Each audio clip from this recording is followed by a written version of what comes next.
Moved here for 3 months. I raised a telescope, the habit of peeking at the neighbor in the south building opposite. At first I just thought it was strange, because he never turns off the lights at night. I never draw the curtains. Until yesterday, I watch him grab a woman's neck, struggling to disappear into my blind spot. And now he seems to have his eye on me. I was unemployed again. Less than half a year. This is the third time. HR pushed a termination notice in a flat tone.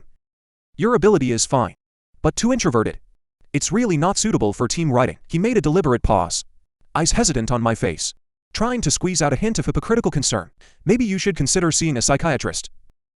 Psychiatrist? I sneered to myself. It's just you. Just an excuse to make my conscience feel better. And I was like, oh, yeah. Can't even squeeze out a fake smile. Silent packing. My poor office supplies. Cubicle. Other colleagues' eyes pierced my back like needles. Whispers come in like a tide. Drown me completely. I was standing in the middle of the office. But it seems to be abandoned by the whole world. Because the rent is cheap, I had to move into this old apartment. He stands alone on the edge of the bustling city. Cold and damp. It doesn't fit in with the brilliance around it, except for sound insulation, almost. Occasionally I can hear the door opening and closing next door. Footsteps in the stairwell. The facilities in a house are quite complete. Unemployment brought me a lot of empty time. All the resumes sent out during the day, and to see. And the nights are long and suffocating. Insomnia and anxiety became the norm. I tossed and turned in bed, often accompanied by the vague roar of the city outside the window. Barely fall asleep. Until one night, bored, I went to the window. His gaze suddenly fell to a window on the opposite building. The house attracts that window and never draws the curtains at night. They never turn off the lights. At first I was just there to pass the time. Morbid curiosity. A man lives opposite. He looks in his 30s. Ordinary looking. But life is extremely regular. Come home from get off work on time every day. Cook noodles, eat, watch TV. Water pots of half-dead green plants on the windowsill. I know it's wrong, but I can't control the observation. He became my regular meal every night. It makes me feel more at ease. It seems that lonely days are not so hard anymore. I even set an alarm for myself. At the time he usually arrives home, take up the telescope on time. It was a whim. I bought it when I wanted to shoot the moon. Now it has become a tool for me to spy on other people's lives. But last night, everything has changed. He has an extra person in his living room, a woman in a red dress. Because the distance is too far, I couldn't see his face. But that red dress, it looks particularly eye-catching in the light. Their body language is intense from the outset. Seems to be arguing. The man had his back to me. Shoulders are taut. Women are also very excited. You're talking and you're gesturing. My heart started beating faster for no reason, curious and scared. They're scrambling to get the telescope to focus. Staring fixedly. Suddenly, the man stretched out his hand violently, stuck the woman's neck. Woman struggling. He was grabbing his hands, trying to break them apart. They scuffled. Stumble. Then disappeared into my blind spot. I can't even breathe. My heart is about to jump to my throat. The telescope is still in front of you. Only the empty living room remains in the visual field.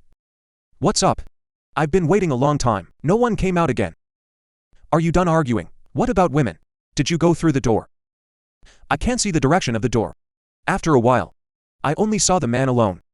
Walk slowly back to the window. He had his back to me. Stand motionless. That lie like the back.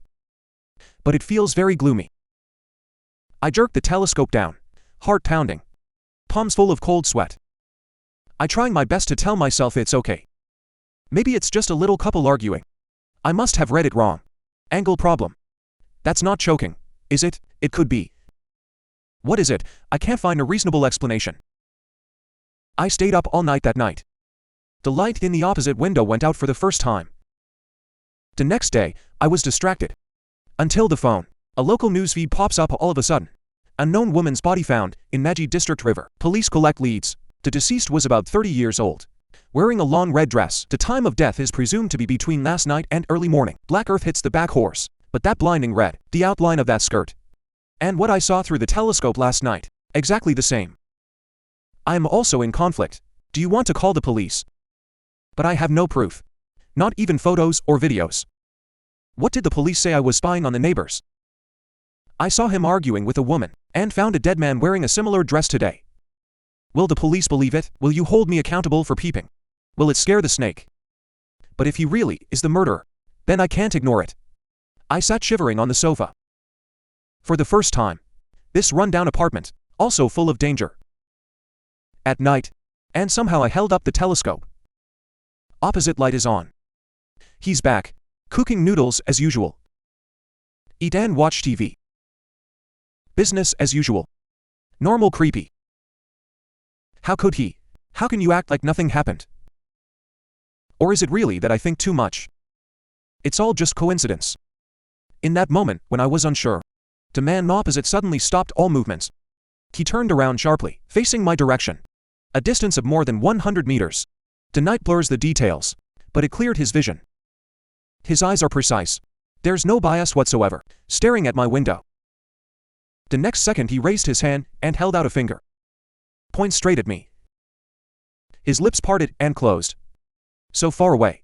I can't hear anything. But I was stuck in something. Looking at his mouth with cold all over, desperate to recognize every syllable. I see you.